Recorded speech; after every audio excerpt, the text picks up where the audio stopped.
Lindsay, congratulations on this. I really love this film. It was so sweet. And first off, how important is it for you to have your film debuting at the Toronto International Film Festival? I can't speak English. I mean, it's huge. It's kind of like, as a Canadian filmmaker, it's the dream. You know, it's the dream festival. It's so, I used to kind of work for TIFF, so it's really interesting to be on the other side of this. Yeah, yeah, I'm sure. Yeah, I'm really excited. Great festival. Yeah, it's fun. And it's, you know, people who really love movies too, exactly. right? And the audience here, like when I was a film student at York, I would just come down whenever I wasn't in class, and you know, it's amazing that it's so accessible to the public and that you really get a sense of like what people think of your film outside of like other filmmakers and critics. It's like you actually get the sense from like, you know, people off the street. And I think that's a really fantastic thing. Yeah. Okay, first of all, the title, Wet Bum. I mean, we'll get to that in a second, but in what it symbolizes. But of course you're going to attract people to this with that. Who wouldn't want to come to a movie called Wet Bum? I mean, some people. Very smart. Thank you. Yeah, you get a lot of interesting questions regarding the title. But I think it suits story-wise. I think it makes sense. I like that it's a little bit, you know, cheeky. It's a little bit of a thing, because I think that's, you know, I tried not to make a standard film, and you kind of want to give it something that's going to let it pop a little bit. Yeah. So I don't know. We'll see. It pops. I like it. I like it. Every time I tell somebody about Wet Bum, they're like, "What's that about?" And I go, "Well, you got to go see it, right?" So there you go. It's a conversation. It totally starts. It goes very smart young lady you are. I know the storyline is kind of based on your life a little bit. Just tell me a little bit about the origin, because I know that you grew up near nursing homes. So just tell us a little bit about how it came to be for you to write this script. I grew up in a small town in St. Mary's, Ontario, and my parents own Kingsway Lodge, the retirement / nursing facility in the town, and I couldn't get a job as a lifeguard, aka I didn't finish my lifeguarding training.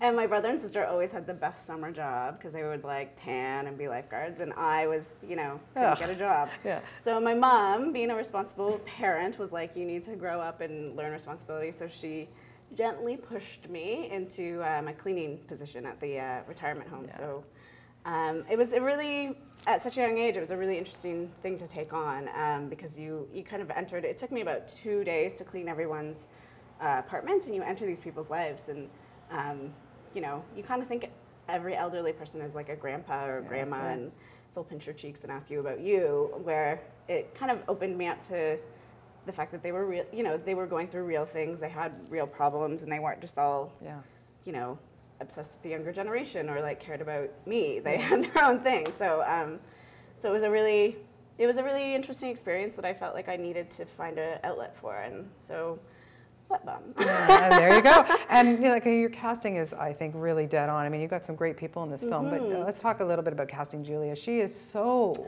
amazing in this. What was it about her? You know, how'd you find her, and what was it that you thought, she's Sam? She's the one. Yeah.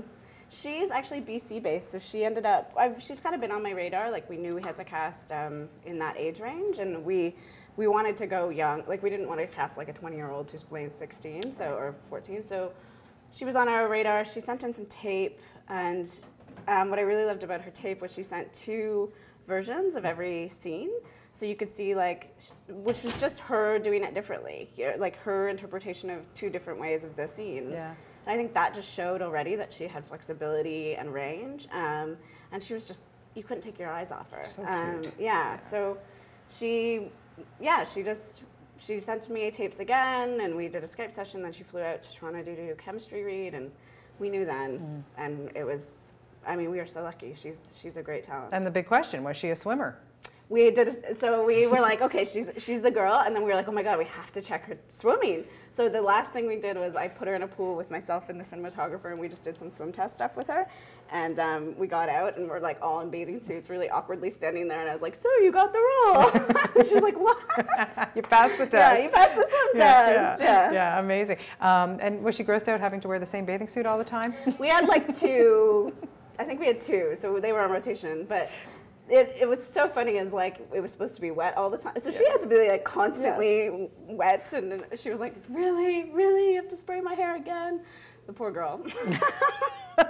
Yeah, no, she took one for the team. Yeah, she powered through it. She was really great. You know, it really does, as you were saying, you know, working in a nursing home or getting that feeling of being around older people and stuff. And I think this is great because for young people to watch this movie and get a sense of knowing, you know, how the elderly are so important in our lives. Yeah. It's something, I guess, obviously something very close to your heart. Yeah.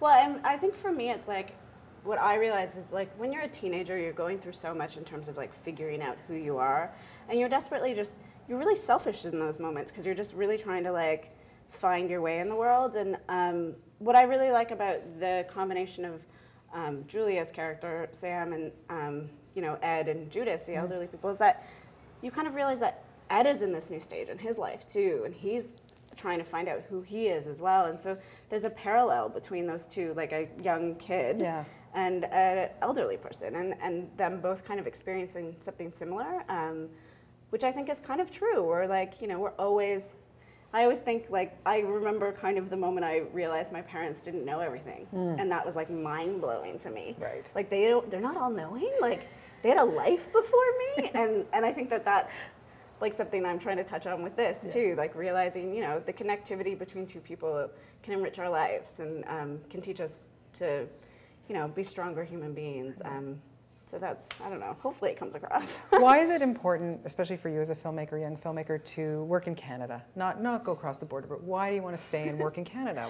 You picked the wrong person. I actually live in Los Angeles. I didn't know that. Okay, well then let's go that way then. No, but I actually... But here you are premiering a Canadian film and a Canadian festival, and that's got to be important to you. Oh, it's huge. Yeah. And for me, this movie was always going to be set in Canada. Like I wrote it to be made here. I wanted to shoot it at my parents' nursing home. So, and I think as a Canadian, it's so funny, going to the States and living in Los Angeles, I feel like I'm more proud than I've ever been to be a Canadian, because you realize that there's there are great funding sources here. There's a really great community that was incredibly supportive to our film, and I really hope to be able to work on both sides of the border, because I identify really strongly as Canadian, and I'm really proud of our up and coming, really interesting directors this year. I think there's tons of really exciting films coming out of this country, and I'm proud to be part of that, and hopefully continue to be part of it. Well, good. So, well, success on both sides of the border. We're very happy for you, and good luck with the premiere of this. It's a really lovely film. I'm glad you enjoyed it. Good luck to you. Nice meeting you. You too. Okay.